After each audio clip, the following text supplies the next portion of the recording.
Magandang oras mga ka-art lover, mga kaboksing. Si Manny Pacquiao pala ay hindi lang dito sa Pilipinas nagbibigay ng tulong sa kalye sa mga pulubi o sa mga mahihirap na tao na nandyan sa daan, mga homeless, mga beggars. Kahit pala sa Amerika ay nagbibigay si Manny. Kaya hindi pampolitika lamang itong ginagawa ni Manny na pambibigay noon pa man hanggang ngayon. Pagbibigay ng tulong sa kapwa tao na nandyan sa lansangan, automatic kapag meron siyang nakitang medyo mahirap, taong kalye o homeless na nasa daan, kahit na sa Amerika ay nabibigla ang mga Amerikano, isang Pilipino namimigay ng hindi lang $100 makakapal na $100. Kaya para sa detalye ng mga bidyong ito ay panoorin natin ang video ni Bradin Laney, courtesy sa atin ng isang vlogger sa Amerika. Ang bidyong ito atin panoorin. Dahil nagmula sa hirap, alam ni Manny Pacquiao ang pakiramdam ng wala or kapos. Kaya nang mabigyan ng pagkakataon, maraming blessings, hindi nakalimot si Manny na tumulong sa mga nangangailangan. Pero hindi lang pala sa sariling bayan ginagawa ito ni Pacquiao. Sa Amerika, isang kanuna homeless ang nasulyapan ni Pacquiao na humihingi ng tulong. Tinawag ito ni Pacquiao, bumunot ng pera at inabot sa namamalimos. Nagulat pa ito na si Pacquiao pala ang nagbigay ng tulong sa kanya.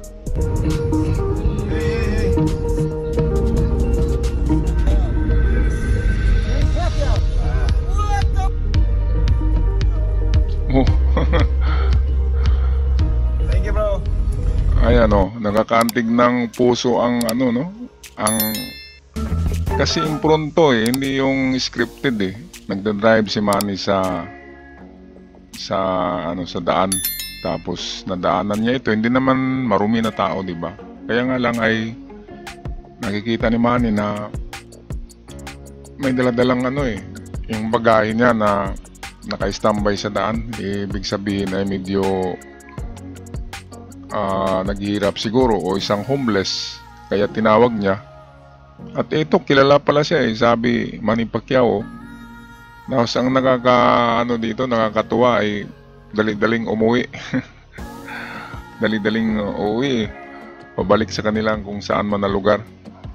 Ang dalang pera ay medyo hindi lang yun sa tingin ko mga $500 yung inabot sa kanya. Okay, atin nga balikan ang video. On the streets, I don't care what anybody says. Thank you, bro. If you were even like me, you're scared to fight again. Thank you, bro. He's scared, right? Is he scared? Never happened. Thank you, bro.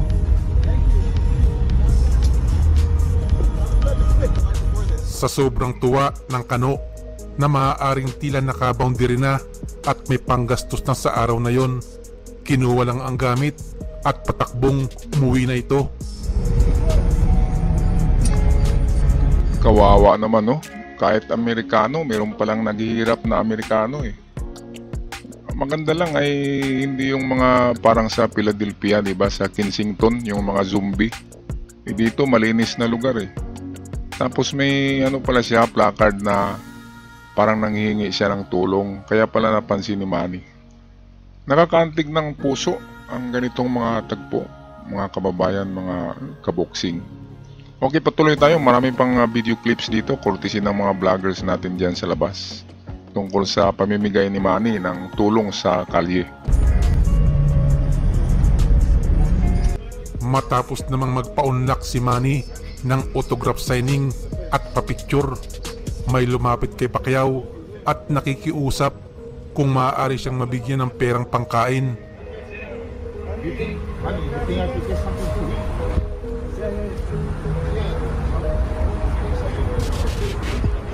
Bukas palad na nagbigay si Manny, laking pasasalamat ng tao.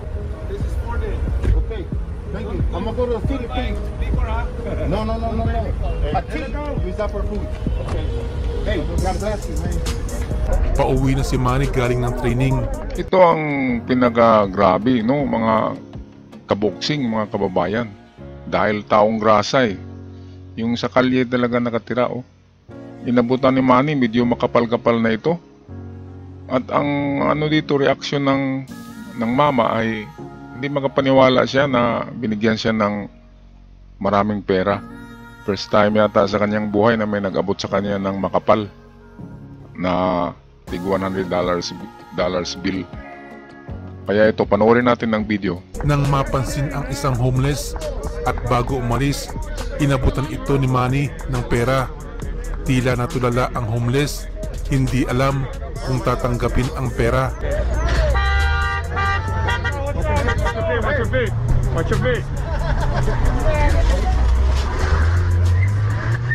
Ayun no, pagka abot lang ni Manny ng pera, umalis na eh. Hindi na yung tulad dito na kapag nagbigay sila ay medyo matagal-tagal sa kamera at magsasalita pa, di ba? Yun lang talaga ay talagang bigay lang ni Manny.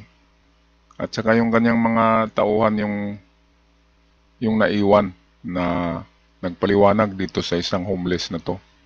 Kaya maantig ang puso natin sa mga ganito na tagpo eh. Kasi ito'y Amerika.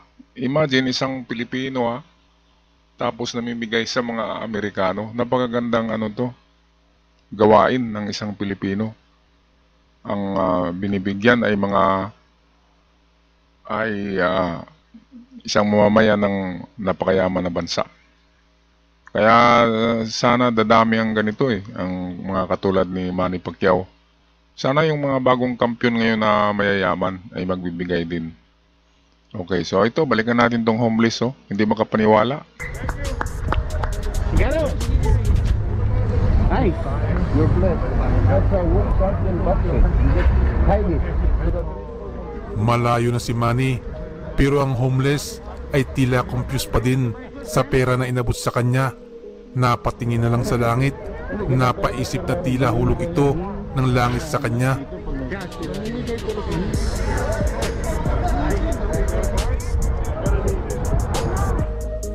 Ang boksingero naman na si Arnold Gonzalez na tumulong bilang ka-sparring ni Pacquiao, ganda ng ngiti, laking tuwa at pasasalamat nang bigyan ni Manny ng kanyang signature boxing shoes. One of his sparmates. Thank you, man. Thank you. Appreciate it.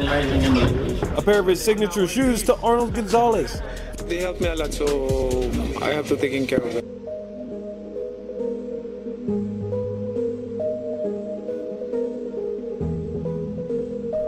Papaalis na si Pacquiao noon nang pakiusapan ng boxing fans at kanyang pamilya na kung pwede makapagpapicture.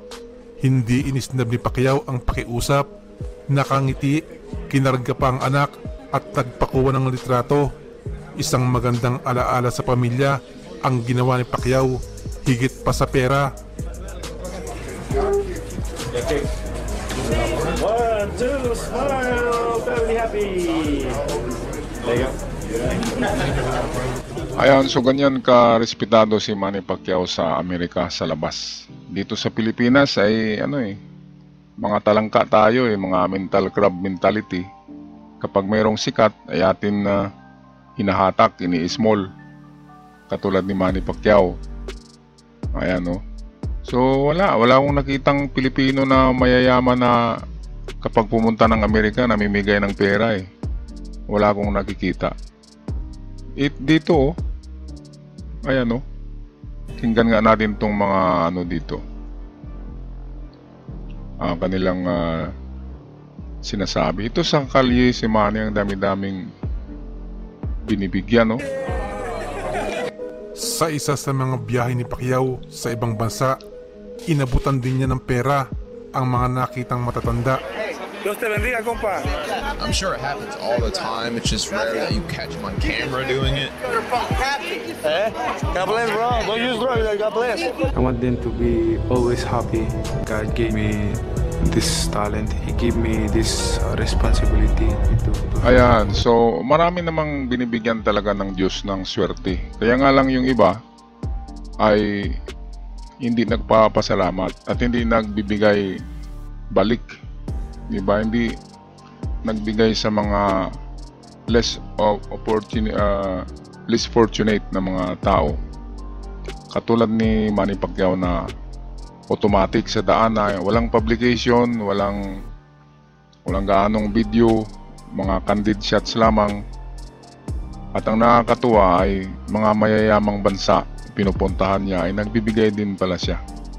Anong masasabi niyo dito mga kababayan, mga kaboksing? Paki-comment sa ating comment section down below. At sa mga bago pa lamang nakabisita sa channel, huwag kalimutan mag-subscribe para palagi tayong updated sa mga uploads at makakatulong na lalago ang ating munting channel.